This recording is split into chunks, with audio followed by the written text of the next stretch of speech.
friend, assalamualaikum warahmatullahi wabarakatuh. Ketemu lagi kita ya. Yang udah ngeklik video ini aku mau ngucapin makasih banyak. Dan yang baru join aku mau ngucapin selamat datang di channel YouTube aku.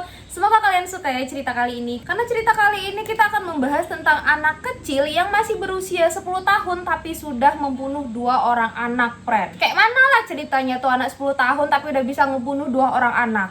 Bisa rupanya? Bisa friend. Inilah yang akan kita bahas ini. Nama anak ini adalah Mary Bell, friend. Dan Mary Bell ini sebenarnya kasus yang di request sama friend aku. So, here we go.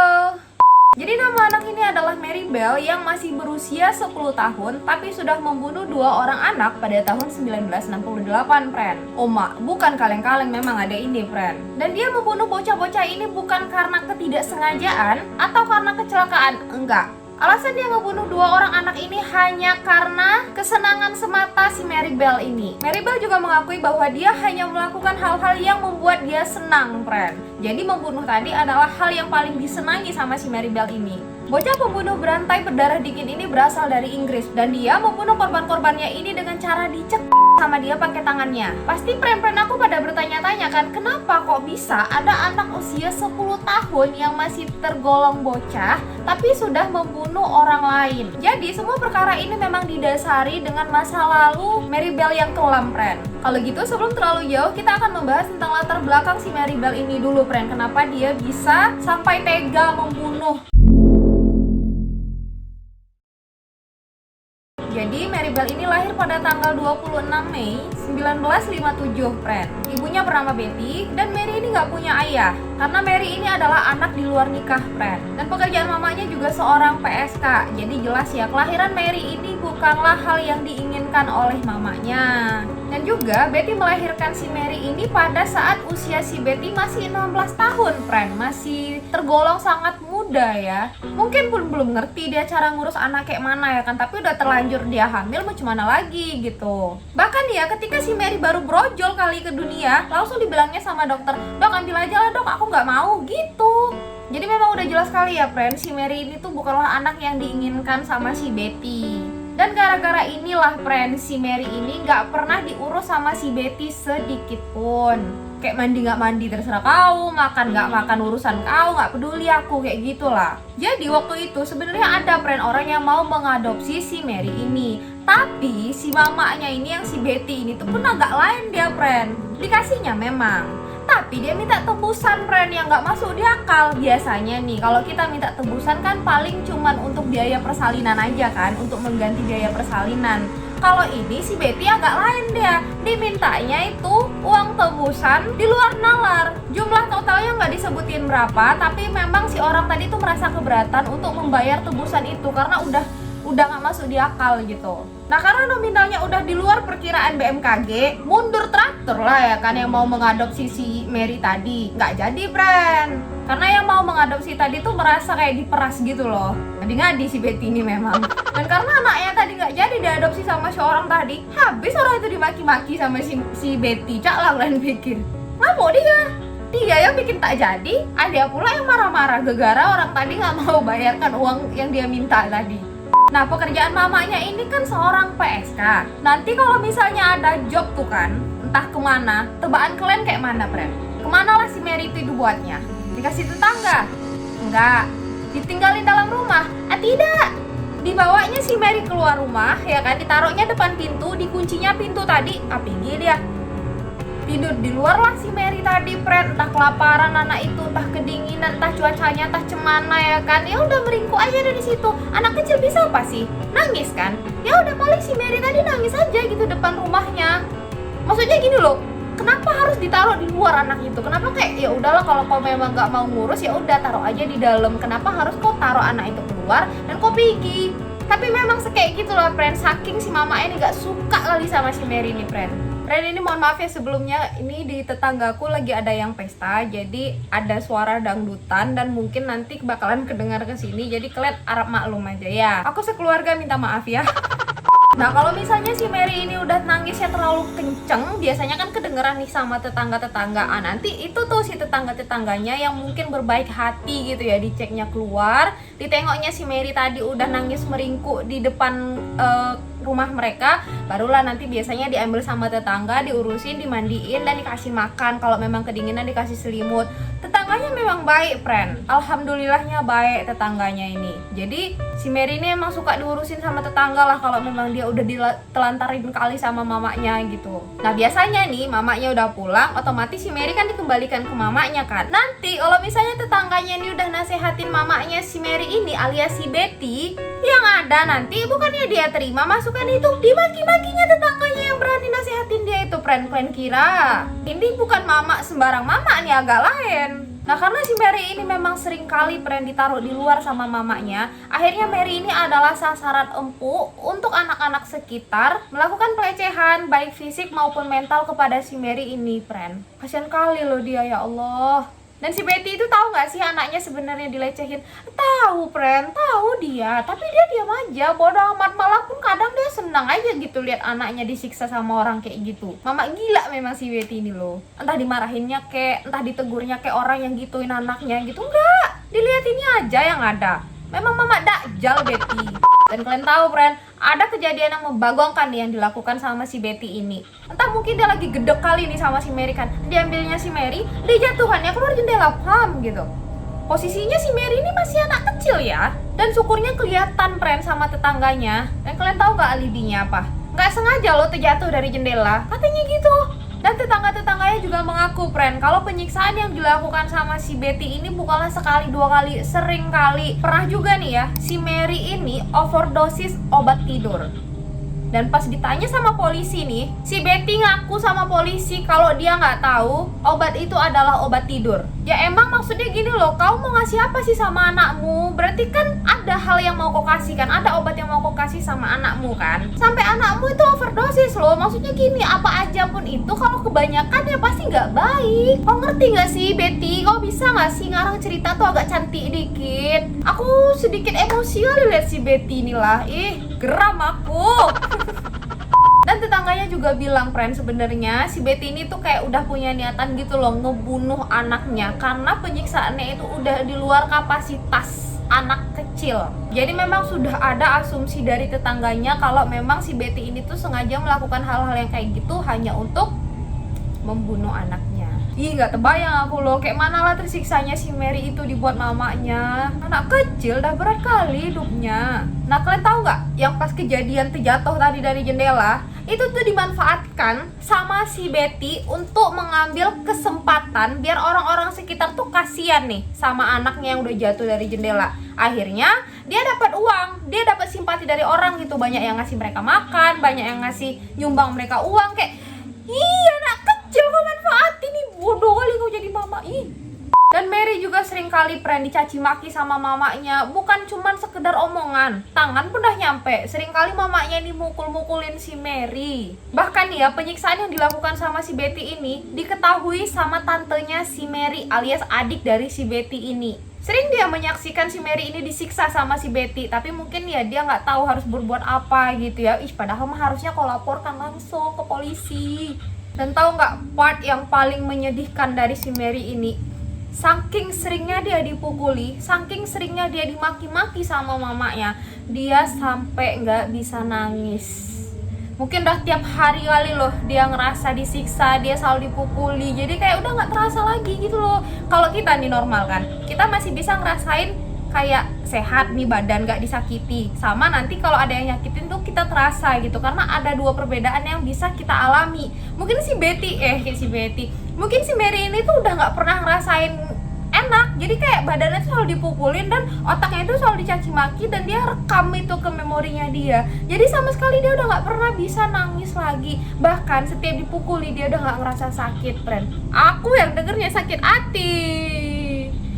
Dan di saat dia udah nggak bisa nangis ini, friend, kalian tahu nggak usianya masih berapa?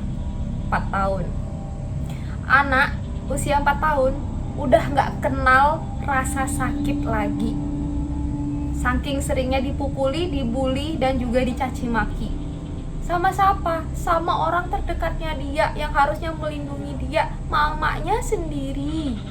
Dan pada saat usia Mary 4 tahun ini, friend, dia dijual sama mamanya. Cak, kalian pikirkan itu. Sakit kali hatiku, ya Allah. Dan di saat usia Mary 5 tahun, friend, dia menyaksikan sendiri pakai mata kepala dia sendiri ada sahabatnya yang kelindas bus. Dia menyaksikan peristiwa naas itu. Anak usia 5 tahun udah menyaksikan kecelakaan yang sesadis itu, friend. Apa nggak terekam itu kotaknya? Nah, kalau kita lihat memang kehidupan si Mary ini kacau kali ya, friend. Dari dia kecil aja udah kayak gitu kan.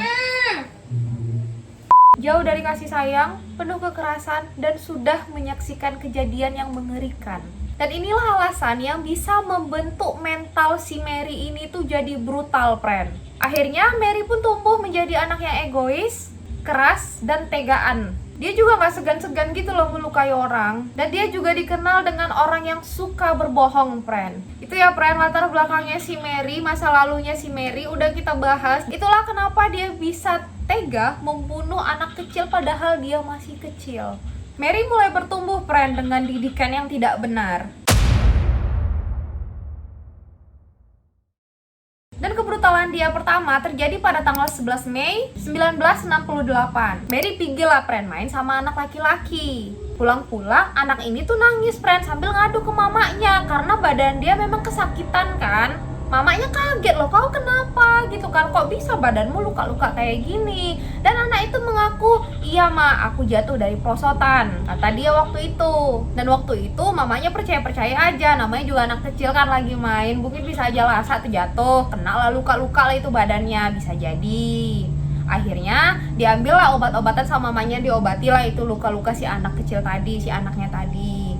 Nah, keesokan harinya tiba-tiba ada nih mamanya ini dengar kalau ada 3 ibu-ibu datang melapor ke kantor polisi kalau katanya anak mereka itu lagi main dan dicekek sama si Mary. 3 orang ibu dan 3-tiganya tadi melapor kalau anak mereka, masing-masing dari mereka anaknya dicekek sama si Mary. Atau dengarlah sama si mama anak laki-laki tadi. Cuman tuh anak laki-laki tadi kan ada mamanya tuh, kedenger lah sama mamanya.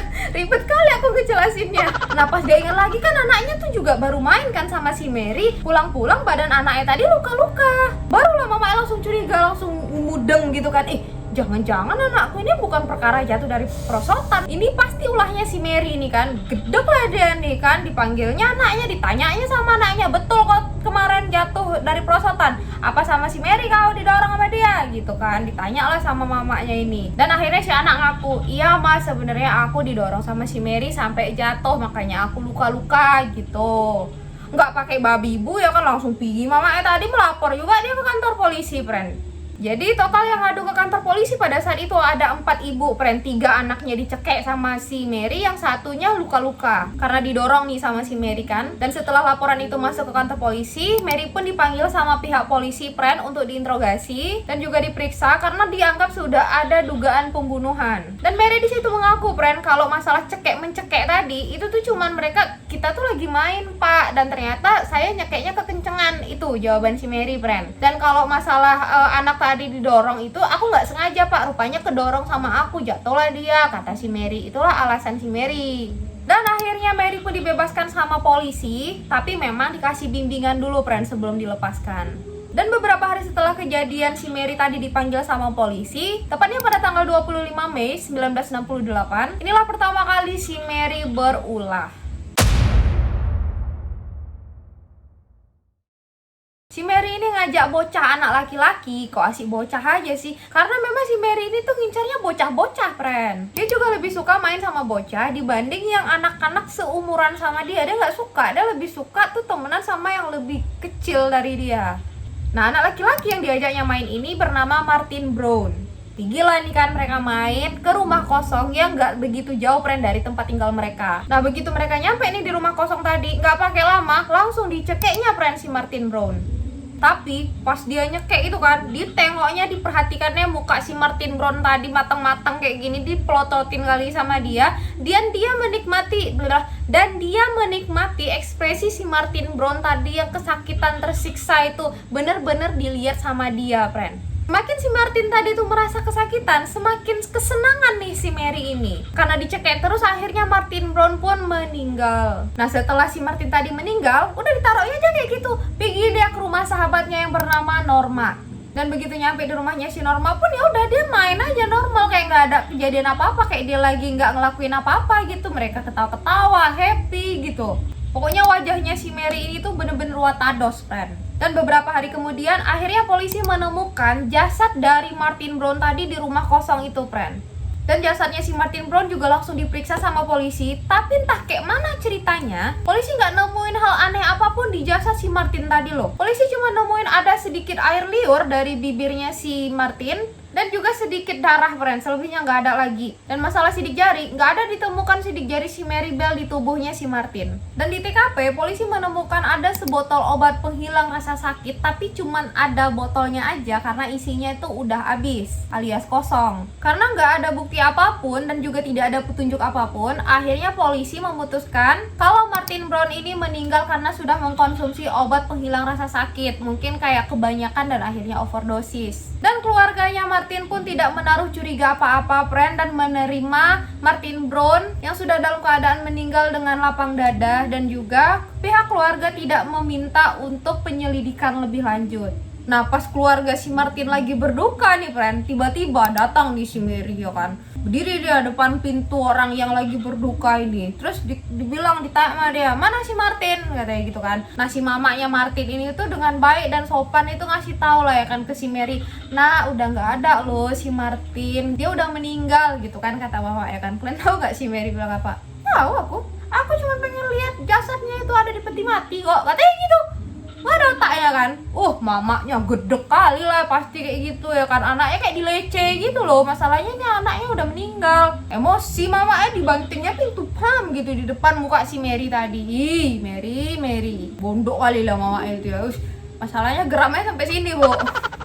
Dan beberapa hari setelahnya si Mary ngajak si Norma main, friend. Ini si Norma ini belum tahu nih mereka mau main kemana. Pokoknya si Norma ini tuh tim hayu gitu. Rupanya si Mary ngajak si Norma ini tuh pergi ke taman kanak-kanak gitu, friend. Kan banyak anak-anak tuh kan. Nah, tenang tuh si Norma tuh. Si Mary tuh. Pas nyampe di situ, anak-anak rame tuh lagi main kan. Digangguinnya, friend. Semua anak-anak itu dijambak-jambaknya lah rambutnya, ditarik-tariknya lah bajunya. Wah, pokoknya palanya tuh digedok-gedokin gini, gedokin nggak tuh, itu dijedot-jedotin gini, pokoknya diganggu sama anak-anak tadi kan. Nangis lah anak tadi. Gak lama ibunya pun datang untuk ngeiniin kan, nertipin kan, maksudnya buat ngusir si Mary juga. Yang di sini lagi lah, kau bikin kau bikin ulah aja, kau pergi kau sana gitu kan. Mungkin dikasih tahu sama ibunya. Kayak lucu aja gitu loh tingkah mereka nih. Kan anak-anak lagi main tuh kan, nggak salah apa-apa nih kan, mereka nggak pernah disentuh, nggak pernah diapa-apain sama anak-anak itu kan. Datang nih tiba-tiba bikin rusuh, apa tak kejang-kejang semua anak-anak di situ. Terus yang parahnya lagi ya kan, rupanya si Norma tadi pun dajal juga dia. Pas si Mary nih ngacak-ngacak anak-anak yang ada di situ, dia kesenengan, ketawa-ketawa dia. Bukan yang entah dilarangnya kawannya atau cemana, enggak, senang juga dia. Kayak jadi hiburan tersendiri buat dia gitu loh, friend. Pantas lah memang mereka ini berkawan, cocok rupanya. Akhirnya si Mary sama si Norma pun pergi, friend. Tapi sebelum mereka pergi, ada tulisan yang ditinggalkan sama mereka di sekolah TK itu. Di tulisan itu si Mary bilang gini, friend, we did murder Martin Brown. Terus ada lagi nih kertas tulisannya gini, friend, I murder so that I may come back.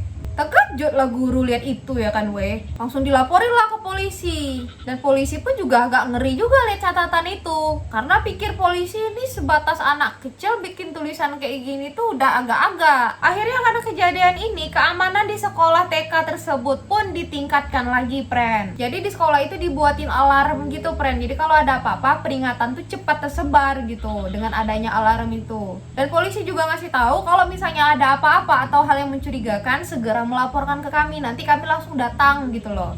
Dan benar saja, friend, gak kelang berapa lama si Norma sama si Mary tadi tuh balik lagi ke sekolahan itu, friend, untuk ngeganggu anak-anak yang ada di situ lagi. Tapi karena pengamanan di sekolah tadi udah mulai ketat, akhirnya mereka nggak bisa masuk. Jadi mereka tuh ngericuhnya itu dari luar aja, pada teriak-teriak gitu loh. Pokoknya bikin heboh aja lah sekolah itu. Semua anak-anak yang di dalam tadi digangguin sama mereka, diteriakin lah, tadi apa-apain lah, pokoknya suka-suka mereka lah. Dan pada saat itu polisi juga langsung datang. Cuman karena memang polisi ngelihat mereka ganggunya dari luar aja, akhirnya mereka pun dilepaskan, friend. Nah, gedek nih si Mary, friend, karena udah gak bisa ganggu anak-anak tadi, karena udah full protect gitu kan. Akhirnya bertingkah dia di sekolahnya sendiri. diumumin sama dia kalau dia udah ngebunuh Martin Brown. Jadi setiap orang yang dijumpai dia dikasih taunya tuh, misalnya nih adalah kawan yang lewat kan, woi, udah ngebunuh Martin Brown aku loh. Tahu Martin Brown yang kemarin mati kan? Aku itu yang ngebunuh, kayak gitu. Nanti lewat lagi nih kawannya, weh, kalian tahu nggak weh, aku yang ngebunuh Martin Brown gitu. Jadi kayak diumumin sama dia gitu loh. Karena pada dasarnya si Mary ini terkenal orang yang suka berbohong. Jadi teman-teman di sekolahnya itu nggak ada yang percaya sama dia, friend. Sampai akhirnya pembunuhan kedua pun terjadi, friend. Kejadian ini terjadi pada tanggal 31 Juli tahun 1968. Tepat setelah 2 bulan pembunuhan pertama yang dilakukan sama si Mary. Tapi kali ini dia nggak sendirian, friend. Diajaknya si Norma. Mungkin menurut dia tuh sensasinya agak beda gitu ya, di saat dia menyaksikan sendiri sama kelakuan dia ini disaksikan sama orang lain. Nor, main kita yuk. Kemana? Ayo aja ikut, permainan kali ini tuh seru lah. Nah si Norma ini pun hayu aja karena dia kan memang tim hayu kan.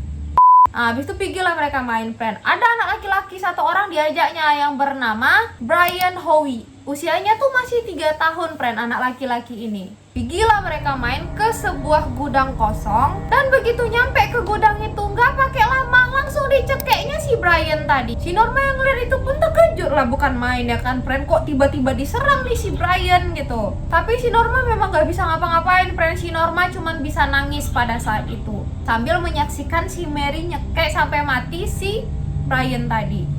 Udah meninggal nih kan si Brian karena dicekek sama si Mary tadi. Udah selesai? Ah belum, masih ada lagi. Nih maaf nih ya, kemaluannya si Brian tadi itu dipukul sama si Mary sampai hancur. Dah, habis itu nih diambilnya gunting, disayat-sayatnya paha si Brian tadi, di mutilasinya si Brian, friend. Pakai gunting, kurang sadis apa? Pala-pala mutilasi itu ya pakai benda tajam gitu kan, kayak pakai pisau yang tajam kan enak mutilasinya gitu kan. Ini enggak, gunting, kayak mana susahnya itu. Apa tak sakit kali lah itu. Dan menurut kesaksian si Norma, friend, di saat si Mary melakukan mutilasi itu, dia tuh sangat kesenangan kali, friend. Bahkan Mary di situ tuh sambil ketawa puas gitu loh di sayatnya, tapi sambil ketawa-ketawa kesenangan gitu. Malah si Norma disuruh join sama dia, disuruh nyobain juga ngelakuin hal yang kayak gitu. Enak aja loh dia ngajak si Norma, weh. Aku kok udah jadi si Norma, udah kabur aku terbirit-birit, nggak mau lagi aku situ. Urusannya kayak mana nantilah, itu penting aku pergi dulu. Nah jasadnya si Brian tadi, jadi tuh kan mereka tuh ada di bangunan gitu kan, banyak lah beton-beton gitulah di situ. Dimasukkannya nih jasad si Brian tadi ke bawah beton-beton di situ. Dah habis itu diajaknya si Norma pulang, tapi kayak sambil ceria gitu mukanya, hehe, hahaha.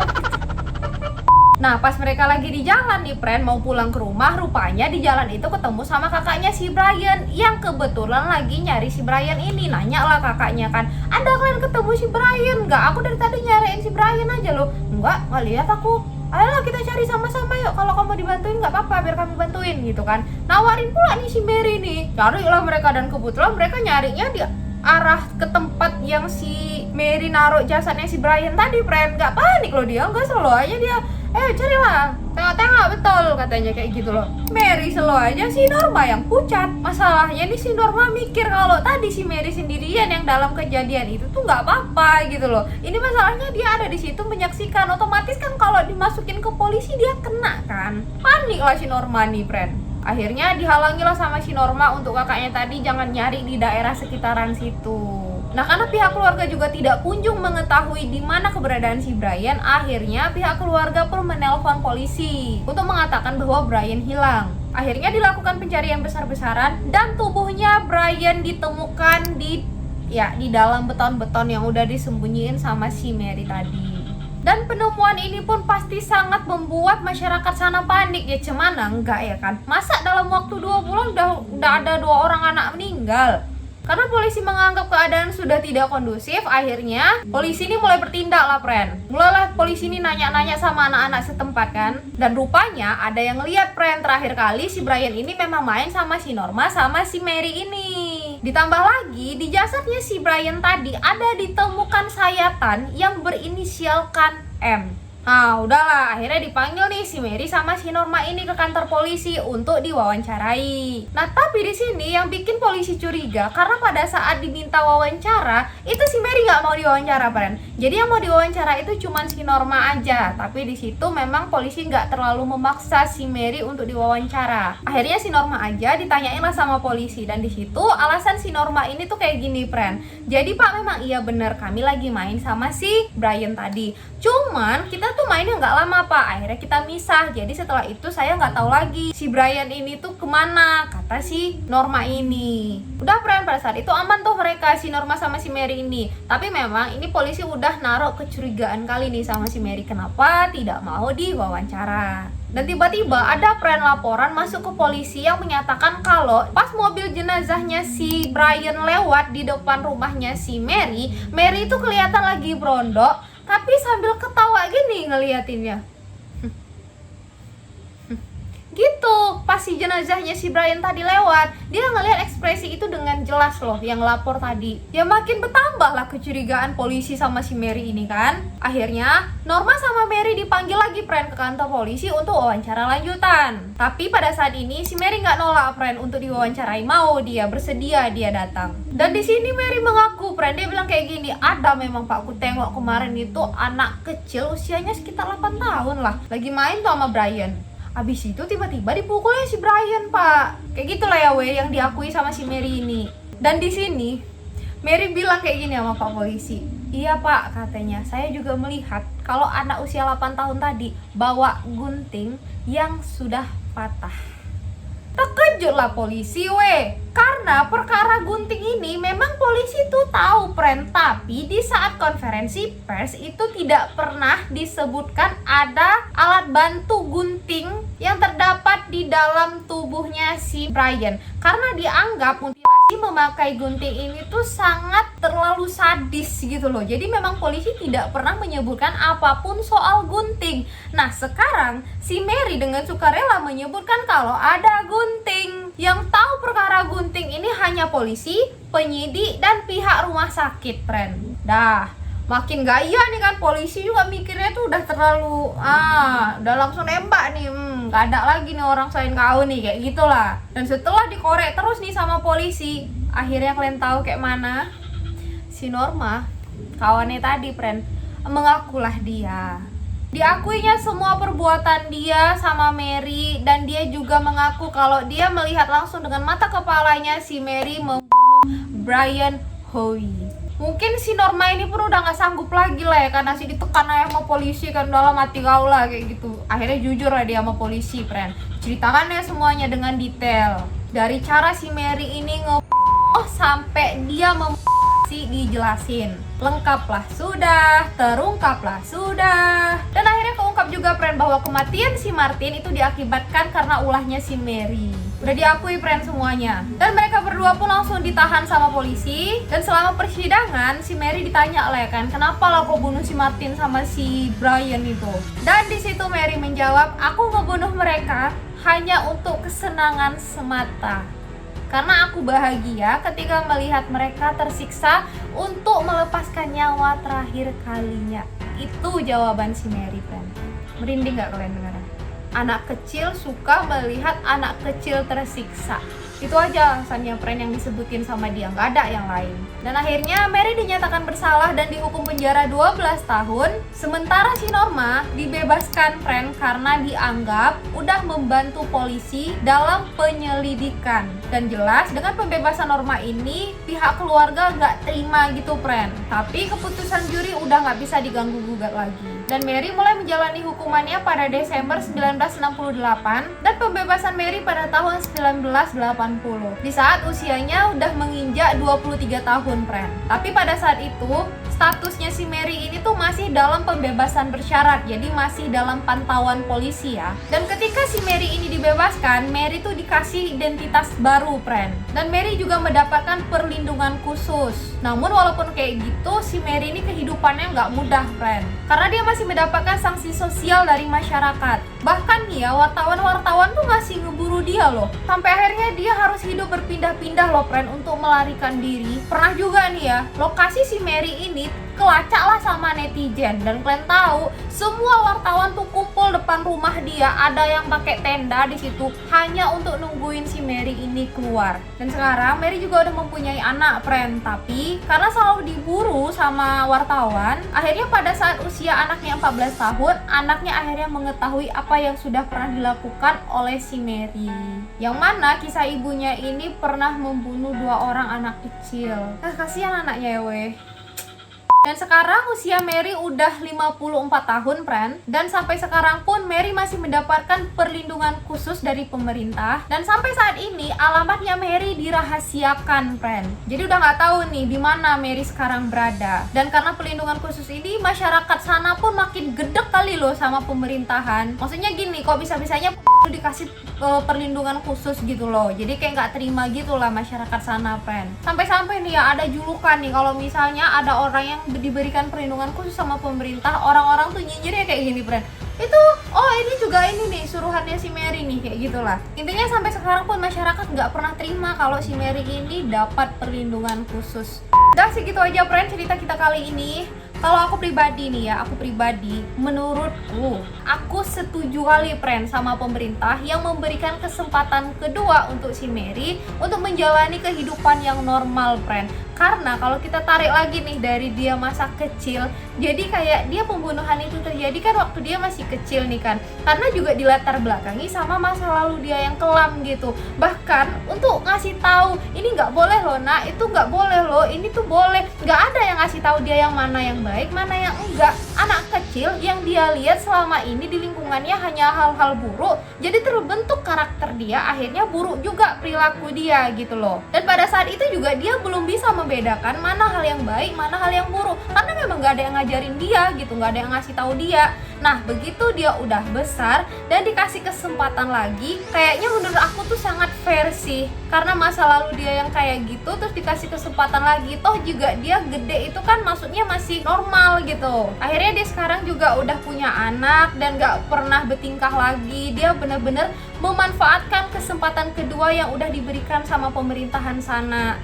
Kalau aku pribadi setuju, atau mungkin teman-teman punya pendapat lain, apakah kalian setuju atau tidak? Kita sharing di kolom komentar ya. Nah lagi-lagi aku doain semoga kita selalu didekatkan dengan orang-orang yang baik, dan tentunya kita juga harus baik dulu. Kalau gitu aku pamit undur diri dan sampai jumpa di video selanjutnya. Bye bye. Assalamualaikum warahmatullahi wabarakatuh.